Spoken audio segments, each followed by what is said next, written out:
제22편 다윗의 시. 인도자를 따라 아일레 샤할에 맞춘 노래. 내 하나님이여, 내 하나님이여, 어찌 나를 버리셨나이까? 어찌 나를 멀리하여 돕지 아니하시오며 내 신음소리를 듣지 아니하시나이까? 내 하나님이여, 내가 낮에도 부르짖고 밤에도 잠잠하지 아니하오나 응답하지 아니하시나이다. 이스라엘의 찬송 중에 계시는 주여, 주는 거룩하시니이다. 우리 조상들이 주께 의뢰하였으므로 그들을 건지셨나이다. 그들이 주께 부르짖어 구원을 얻고 주께 의뢰하여 수치를 당하지 아니하였나이다. 내가 주의 이름을 형제에게 선포하고 회중 가운데서 주를 찬송하리이다. 여호와를 두려워하는 너희여, 그를 찬송할지어다. 야곱의 모든 자손이여, 그에게 영광을 돌릴지어다. 너희 이스라엘 모든 자손이여, 그를 경외할지어다. 그는 곤고한 자의 곤고를 멸시하거나 싫어하지 아니하시며 그의 얼굴을 그에게서 숨기지 아니하시고 그가 울부짖을 때 들으셨도다. 큰 회중 가운데에서 나의 찬송은 주께로부터 온 것이니 주를 경외하는 자 앞에서 나의 서원을 갚으리이다. 겸손한 자는 먹고 배부를 것이며 여호와를 찾는 자는 그를 찬송할 것이라. 너희 마음은 영원히 살지어다. 땅의 모든 끝이 여호와를 기억하고 돌아오며 모든 나라의 모든 족속이 주의 앞에 예배하리니 나라는 여호와의 것이요 여호와는 모든 나라의 주제심이로다. 세상의 모든 풍성한 자가 먹고 경배할 것이요 진토 속으로 내려가는 자, 곧 자기 영혼을 살리지 못할 자도 다 그 앞에 절하리로다. 후손이 그를 섬길 것이요 대대의 주를 전할 것이며 와서 그의 공의를 태어날 백성에게 전하며 주께서 이를 행하셨다 할 것이로다.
주님 그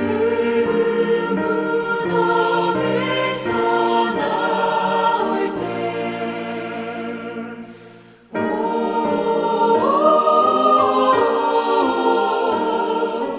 때로 그 일로 주께 영광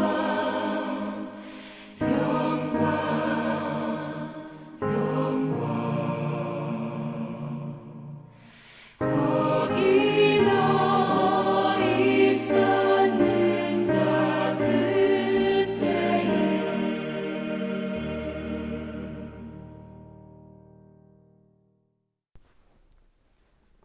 오늘은 예수님이 십자가에 돌아가신 성금요일입니다.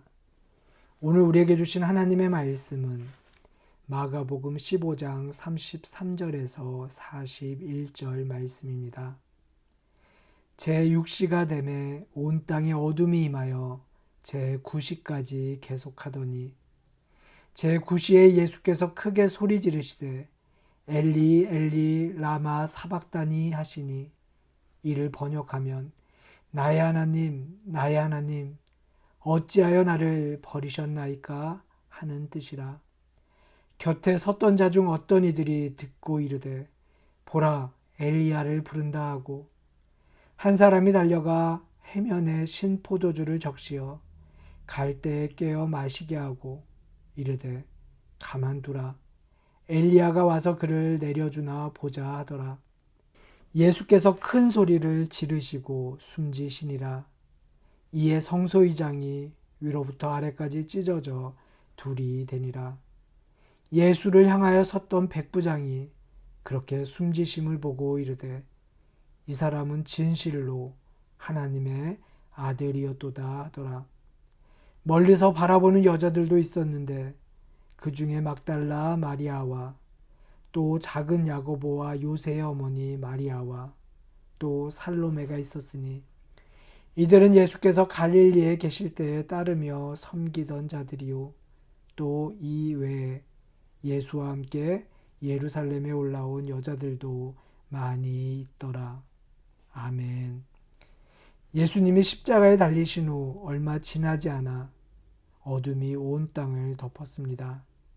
정오부터 오후 3시까지 어둠이 덮였고 주님은 침묵하셨습니다. 3시쯤 예수님이 침묵을 깨고 말씀하십니다. 엘리 엘리 라마 사박다니. 누가는 아람어를 모르는 사람들을 위해 친절하게 이렇게 해석해 놓았습니다. 나의 하나님 나의 하나님 어찌하여 나를 버리셨습니까? 얼마 후 예수님은 다시 큰 소리로 외치시고 숨을 거두십니다. 어떤 말을 했는지 누가는 정확하게 기록하지 않았습니다. 예수님이 운명하시는 그 순간 예루살렘 성전 휘장이 위에서 아래까지 두 폭으로 찢어졌습니다. 지성소와 성소를 나누던 성전 휘장의 찢어짐은 하나님과 인간의 막힌 담이 허물어짐을 뜻합니다. 주님은 당신이 십자가에 죽으심으로 이 담을 허무시고 인간의 죄의 문제를 해결해 주셨습니다. 십자가에 달리신 분의 모습은 모든 것을 성공의 관점에서 판단하려는 사고방식을 무력하게 만듭니다. 오늘의 관점에서 보자면 주님은 실패자의 전형입니다. 십자가에 달리신 주님의 모습은 초라하기 이를 데 없었습니다. 비쩍 마른 몸을 가릴 옷마저 빼앗긴 채 수치를 당하고 계신 예수님. 가해자의 편에 가담한 사람들은 인간에 대한 기본적인 예의조차 잊어버린 채 예수님을 조롱합니다. 하지만 예수님의 마음은 고요하기 이를 데 없습니다. 정신의 크기는 고통과 슬픔 속에서만 드러난다지요. 평안하고 행복할 때는 누구라도 친절하고 너그러울 수 있습니다. 하지만 감당하기 어려운 상황에 빠질 때 다른 일을 위해 자기를 희생한다는 것은 사실 매우 어려운 일입니다. 스스로 한계 상황에 직면했으면서도 낙심한 이들을 일으켜 세우기 위해 마음을 내는 사람들은 정말 정신이 큰 사람들임을 우리는 알고 있습니다. 십자가 위에서의 예수님, 바로 그 예수님이 그런 큰 정신을 우리에게 보여주셨습니다.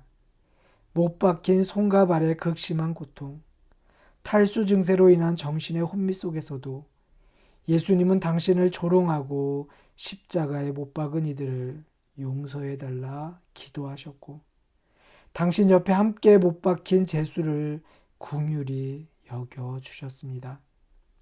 예수님은 십자가 위에서도 모든 사람에게 구원을 베풀기 위해 오신 당신의 일을 잊지 않으십니다. 이 모든 일을 지켜본 로마의 백부장은 참으로 이분은 하나님의 아들이셨다라고 고백합니다. 조금 전까지만 해도 지나가던 사람들이 예수님을 향해 내가 하나님의 아들이거든 십자가에서 내려와 보아라 라고 조롱했던 것과는 대비되는 모습입니다. 이 말씀을 묵상하며 우리는 먼저 주님이 우리를 위해 당하신 고난의 깊이를 생각합니다.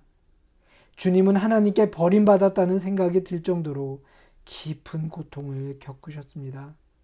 하나님께 고난의 무게를 조금이라도 줄여주시기를 구했지만 그래서는 안 되는 일이었죠. 하나님은 어쩌면 아들보다 더 아파하셨을 겁니다. 하지만 주님 홀로 감당해야만 하는 일이었기에 하나님은 침묵으로 일관하셨습니다. 이 사실 앞에서 우리는 큰 위로를 받습니다. 주께서 우리 죄를 위해 고난당하셨다는 사실은 큰 위로가 됩니다. 또한 주님도 하나님의 침묵을 경험하셨다는 사실에서 우리는 또한 위로를 받습니다. 믿음의 여정을 걷다 보면 우리도 하나님의 침묵을 경험하는 경우가 있습니다. 그럴 때 하나님께 정직하게 나 자신의 감정을 드러내는 것이 결코 잘못이 아님을 확인하기에 위로를 받습니다. 뿐만 아니라 침묵과 부재를 경험하면서도 끝까지 하나님을 신뢰하고 의지하는 모범을 우리는 주님의 모습을 통해 보게 됩니다. 이 말씀은 십자가의 의미를 우리에게 환히 밝혀줍니다. 우리를 살리시고 이 세상을 새롭게 하기 위해 주님은 십자가를 지셨습니다. 또한 그 십자가 위에서 어느 누구도 빼앗을 수 없는 큰 정신의 모습을 보여주셨습니다. 외로움과 고통, 그 고난을 이겨내신 주님의 위대한 사랑을 보여주셨습니다. 우리도 백부장처럼 이분은 진정 하나님의 아들이었구나라고 고백할 수 있는 믿음을 갖기를 소원합니다. 또한 십자가가 끝이 아님을 기억하기를 원합니다. 지금 우리가 걸어가는 이 길이 비록 힘들고 어렵고 끝인 것처럼 절망스러울지라도 이 길이 하늘의 소망과 닿아 있음을 기억하기를 소원합니다. 이 시간 우리가 다시 십자가를 바라보기 원합니다. 이제 겸손히 고개를 숙이고 십자가를 찬미하기 원합니다. 십자가에서 죽임당하시고 부활하신 주님을 찬양하기 원합니다. 십자가의 길을 부활과 영원한 생명의 길로 연결해 주신 우리 하나님을 찬양하기 원합니다. 고난 주간이 우리에게 부활의 소망을 바라볼 수 있는 귀한 시간이 되기를 소망합니다. 우리를 사랑하시고 십자가에 돌아가신 주님의 은총이 오늘 하루도 우리와 함께 하시기를 주님의 이름으로 축복합니다.